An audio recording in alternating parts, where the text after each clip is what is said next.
Nakitago na lamang po ako sa pangalang Tere. Ako po ay naging avid listener simula po noong March 2022 at simula po noon ay nag-aabang na ako ng mga true ghost stories ninyo mapapodcast o kaya dito sa inyong channel. Nakakaalis po kasi ng antok habang ako ay nagwo-work. Short background lamang po tungkol sa hindi namin maipaliwanag na pangyayari sa opisina namin na nakapagpakilabot talaga sa akin ng lubos.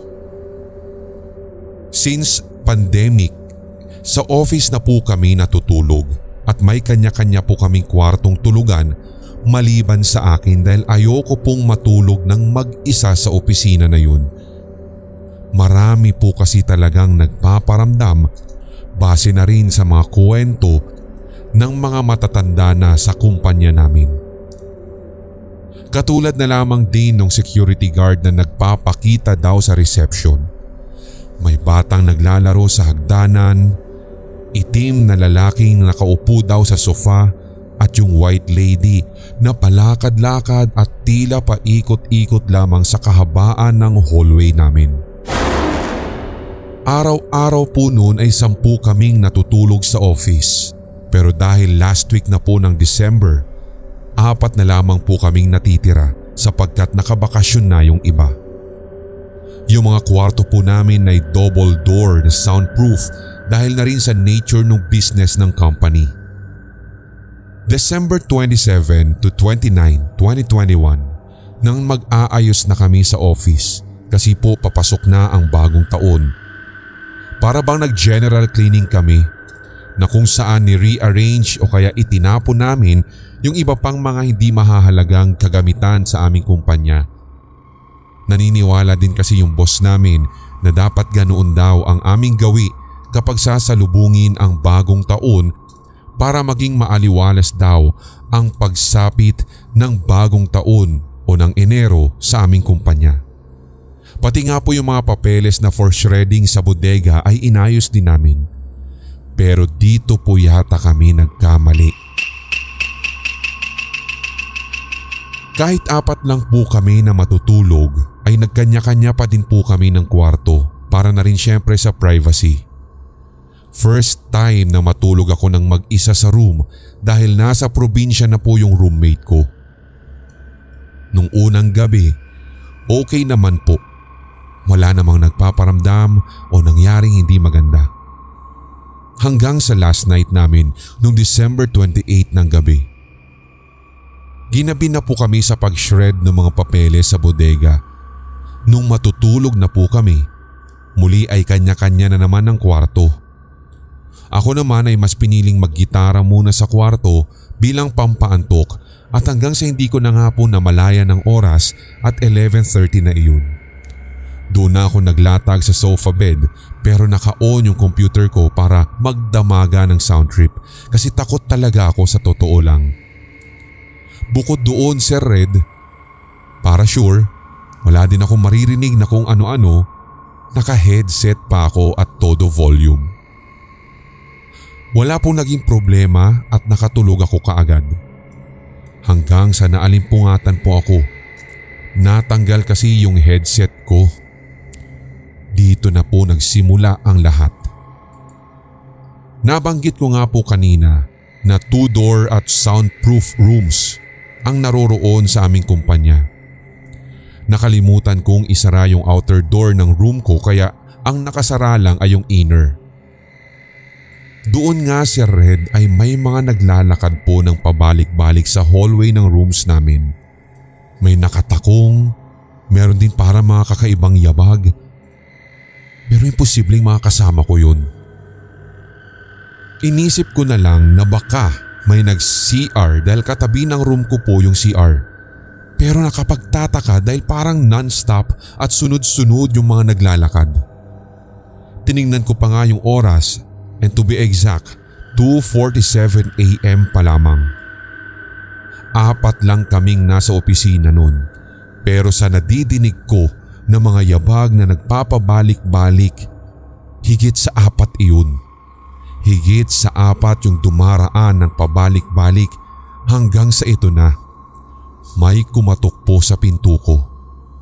2 beses. Nakalak naman ito kaya po hindi basta-basta makakapasok. Hindi ako sumagot. Natatakot din kasi ako. Baka kasi mamaya ay may kung anong klaseng boses din akong madinig. Chinat ko na lang yung isang office mate ko na malapit sa room ko at tinanong ko kung siya ba yung kumakatok sa room, pero eksaktong gising din siya at nakita kong nagtatype din ng mensahe. Nang ma-receive ko nga, sinabi niyang hindi daw siya. Pero kanina pa daw niya din nadidinig ang same exact na sound ng footsteps. Akala nga din daw po niya ay ako yun. Nagpapabalik-balik lamang daw sa pasilyo namin, pero sabi niya huwag ko daw bubuksan o pagbubuksan kung sakaling may kumakatok. Dagdag niya, pag nakakarinig daw po siya ng parang may nagbubukas-sara ng pintuan sa tapat ng kwarto niya kahit walang tao, nagpe-pretend na lamang daw siya na natutulog. Nangilabot talaga ako doon, Sir Red, kung kahit nagsuot na ulit ako ng headset. Hindi na rin ako nakatulog mula nun.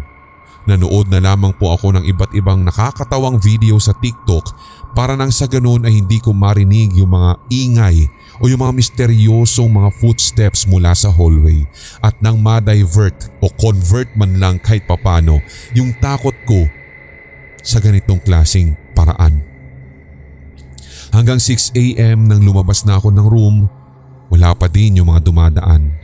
7 AM nag-usap na po kaming 4 na kasama ko na yun nga, may kanya-kanya pala kaming naririnig. Pero iisa lang po yung pinaka-common na narinig namin. Ito ay yung sabay-sabay na naglalakad. Yung isa nga pong ka-office mate namin ay sa 2nd floor natutulog. Pero naririnig din daw po niya na may nagbubukas ng cabinets niya, bukod pa sa may naglalakad. Nanaginip din daw po siya na may kulay itim na nakadagan sa kanya at sinasakal siya nito. Kahit alam din daw niya sa panaginip lamang ito nagaganap ay nagawa pa niyang magdasal. Ito naman pong next na akin pong ikikwento ay nangyari lamang po nitong September 2022. Kami po kasi ng jowa ko ay ang hilig gabi-gabi mag-video call. Sa office pa din po kami natutulog nung buwan na yun. Isang gabing magkausap kami. Sa sobrang pagod ko'y nakatulugan ko na po siya sa VC. Basta't nanonood po kami naka-share screen yung isang vlog at tinatawanan namin ito pero ako po yung unang nakatulog. Hanggang sa kinabukasan, nakita ko na lang na naka-end call na. Tumawag po yung jowa ko mga 9 AM nung araw na yun. Ang sabi niya, habang natutulog daw po kami ng roommate ko, ay may napapansin daw po siyang mga anino sa pader namin na para bang dumadaan sa kwarto. Hindi na lamang daw niya po ito pinansin, pero ang nagpa-end ng call daw po sa kanya ay nung may nag-hello daw po. Pero pagtingin nga daw po ng jowa ko sa screen, kita naman niyang tulog na tulog kami ng roommate ko. Ibinaling daw po niya ang kanyang tingin sa pader na kuhang-kuha pa rin naman sa kamera. Ando na naman daw po yung anino, kaya matik inend niya yung call. Mula po noon, once aantukin na ako ay nag-i-end call na po kami. Natatakot din kasi siya na baka may makita daw po siyang misteryoso o kababalaghan at wala din naman siyang magagawa sapagkat magkalayo kami.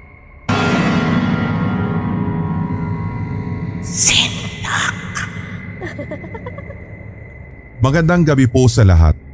Itago niyo na lang po ako sa pangalang Eureka, 26 years old, female at isang empleyado sa isang construction firm. Pagpaparte-partihin ko po ang mga hindi ko malilimutang karanasan na nagdala ng laksa-laksang hilakbot sa akin. Magsisimula ang aking kwento noong ako ay nasa 5 taong gulang pa lamang, pero hanggang sa ngayon nga ay talagang natatandaan ko pa rin Ang unang beses na kung saan nakaranas ako na nakakakilabot na pangyayari. Naglalaro po kami noon ng mga pinsan ko sa bahay. Medyo mas bata po sila kesa sa akin. Habang kami po ay naglalaro, nagkaroon kami ng pagtatalo ng isa kong pinsan. Ika nga na mga matatanda, away bata kung tawagin. Natatandaan ko pa noon na sinabi kong bawal siyang pumasok sa bahay namin dahil nga magkaaway kami. Sumapit ang gabi at natapos ang paglalaro naming magpipinsan. Inasikaso ako na nakatatanda kong pinsan na si Ate Sara upang makapag-shower. Tuwang-tuwa ako kapag siya ang nagpapaligo sa akin dahil nga nagkukulitan pa kami sa loob ng CR at nagkakantahan pa.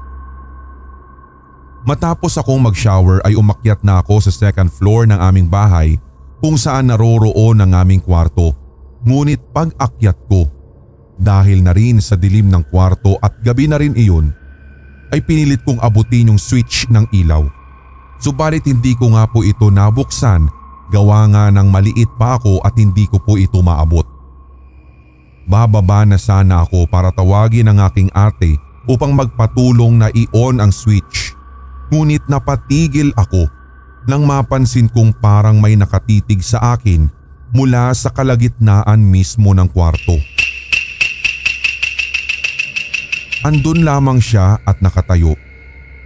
Yung puti ng kanyang mga mata lamang ang aking nakikita. Ganon din ang mapuputi niya mga ngipin na tila ba nakangisi sa akin. Madilim man ang paligid pero malinaw ang aking mga mata at sigurado ako na ang tindig niya ay parang ganon sa pinsan ko na nakaaway ko.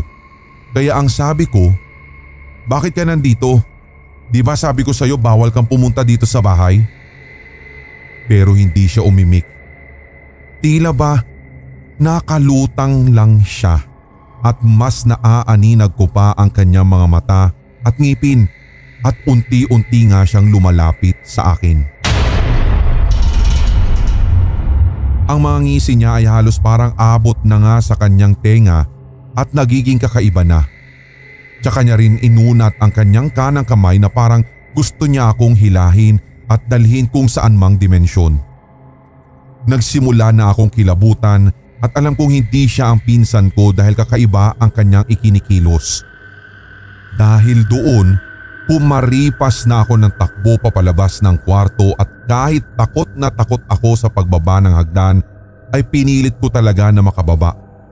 Doon ko na tinawag si mama para samahan ako sa kwarto.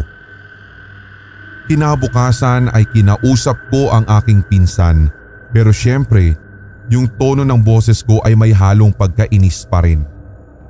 Tinanong ko siya kung bakit siya pumasok sa aming bahay at sinabi ko pa nga na baka nakakalimutan niyang magkaaway pa rin kami.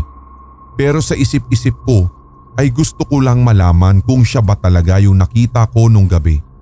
Ngunit base sa reaksyon ng kanyang muka ay tila ba naguguluhan ito at hindi mawari kung dedepensahan ba ang sarili o hahayaan na lang.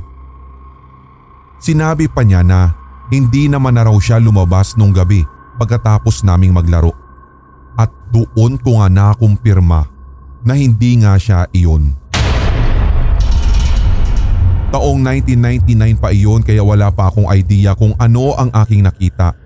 Hanggang sa noong nagdalaga na at nagkaisip na ako, doon ko na-realize na isa itong masamang entity na parang gusto akong kunin at malamang siya nga ay ang doppelganger ng aking pinsan. Ngunit isa lamang anino na parang namumuhay sa tuwing kadiliman.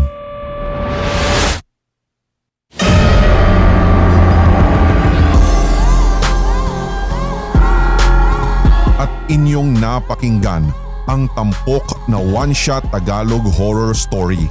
I-like, mag-comment at i-share ang episode na ito sa inyong social media, mga certified kasindak. Huwag pahuhuli sa mga bagong kwentong katatakutan dito sa ating channel kaya pindutin na ang subscribe button at ang notification bell. Hanggang sa susunod na kwentuhan dito sa Sindak Short Stories.